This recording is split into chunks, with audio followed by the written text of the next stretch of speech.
I have in front of me a meter stick. Actually, it's a 3/4 of a meter stick. I have here a balance, spring balance. I'm going to attach this balance to the meter stick as close to the end as I can get it, and I'm going to lift up. Let me move the meter stick a little bit so that we're in the picture.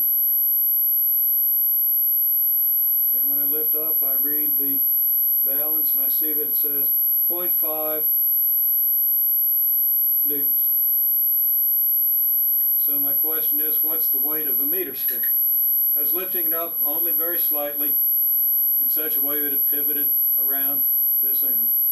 As I lifted it, it pivoted up. Well, if we think about it, the torque exerted about this end was 0.5 newtons times 0.75 meters. And we could calculate that torque. That should be equal to the torque exerted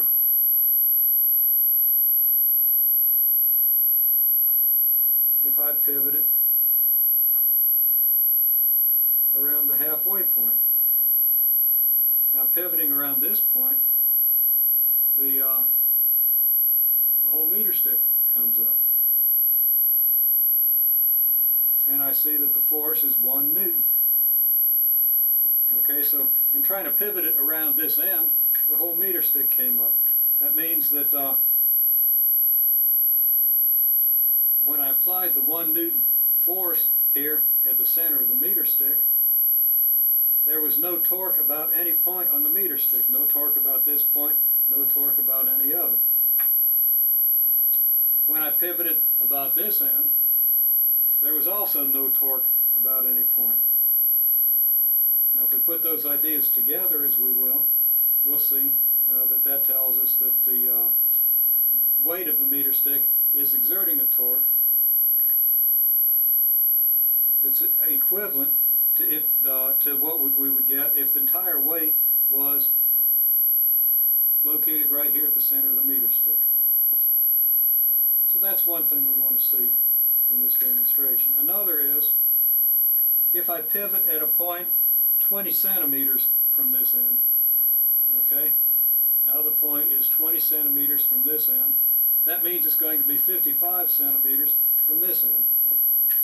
Now, how much force am I going to have to exert to pivot the meter stick about that point? I'm going to have a torque that's equal to the one I exerted here or to the one I exerted here. I pick up the meter stick and observe that it's just a little short of 0.7 newtons. So that I have a force a little less than 0.7 newtons. If I multiply that by the 55 centimeters from here to here, I'll get the same thing as if I multiplied the 0.5 newtons by the entire 75 centimeters, or if I multiply the 1 newton by the 0.375 by the 37.5 centimeters from this end. So in all three cases, the torque was identical. In one of those cases,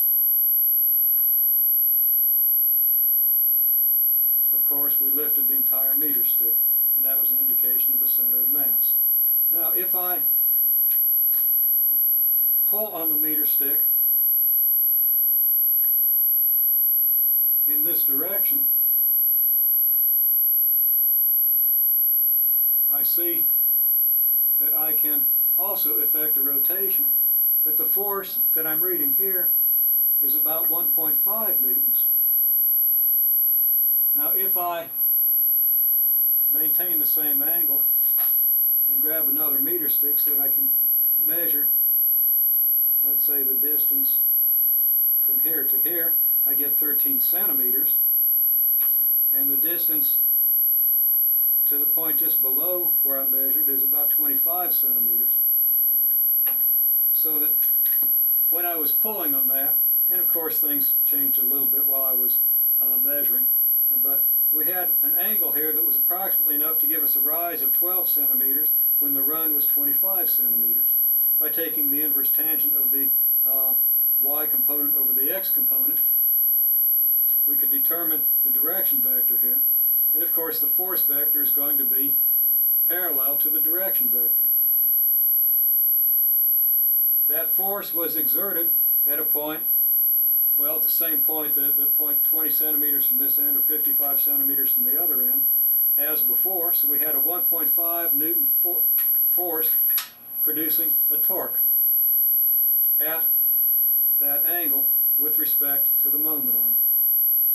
And if we calculate the perpendicular component of that force and multiply it by the moment arm, we'll find that the torque was again the same as in the original case.